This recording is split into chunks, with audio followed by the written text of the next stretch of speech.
8 March আন্তর্জাতিক নারী দিবসে এক নজিরবিহীন ঘটনার সাক্ষী হল পশ্চিমবঙ্গের মুর্শিদাবাদ জেলার বহরমপুর।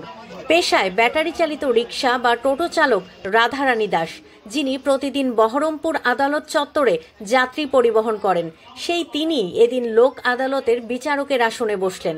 একদিনের জন্য বিচারক হিসেবে দায়িত্ব নিয়ে শতাধিক মামলার আইনগত প্রক্রিয়ায় স্বাক্ষর করলেন, শুনানি করলেন একাধিক মামলা, দিলেন রায়।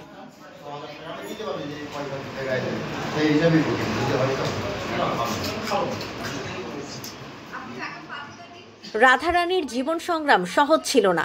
স্বামীর মদ্যপান ও ঋণের বোঝার কারণে সংসার চালানো কঠিন হয়ে পড়েছিল। সংসার বাঁচাতে রিক্সা চালানোর সিদ্ধান্ত নেন তিনি। 5 বছর ধরে বহরমপুর আদালত চত্বরে ব্যাটারি চালিত রিক্সা বা টোটো চালিয়ে জীবিকা নির্বাহ করছেন। একমাত্র ছেলেকে ছোটখাটো কাজে লাগিয়ে কোনোভাবে সংসার টিকিয়ে রেখেছেন।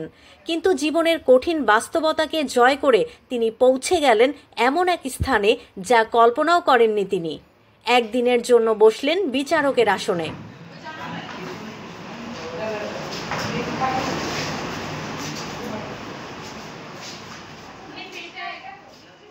নারী দিবসে রাধারানীর বিচারক হয়ে ওঠার ঘটনাকে স্বাগত জানিয়েছেন শহরের সাধারণ মানুষ ও নারী আইনজীবীরা।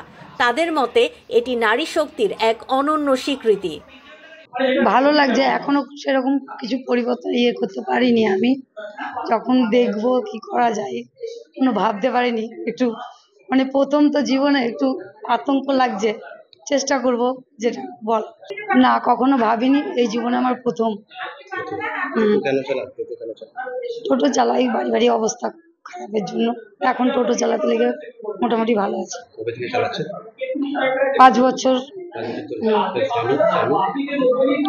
আমি একটু মাতাল, তো দেখাশোনা করে না ঠিক। হ্যাঁ, একটা ছেলে।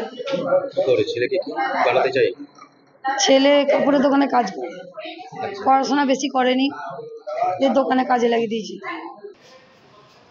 নারী দিবসে এমন ব্যতিক্রমী উদযাপন কেবল রাধারানী নয়, সারা সমাজের নারীদের জন্য এক অনুপ্রেরণা হয়ে রইল।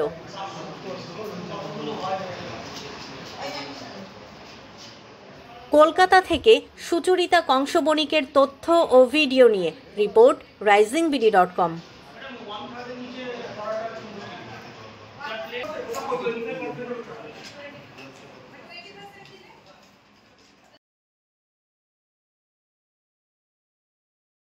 দেশ জুড়ে তোলপাড়, ওয়ালটন ফ্রিজ কিনে হতে পারেন মিলেনিয়ার।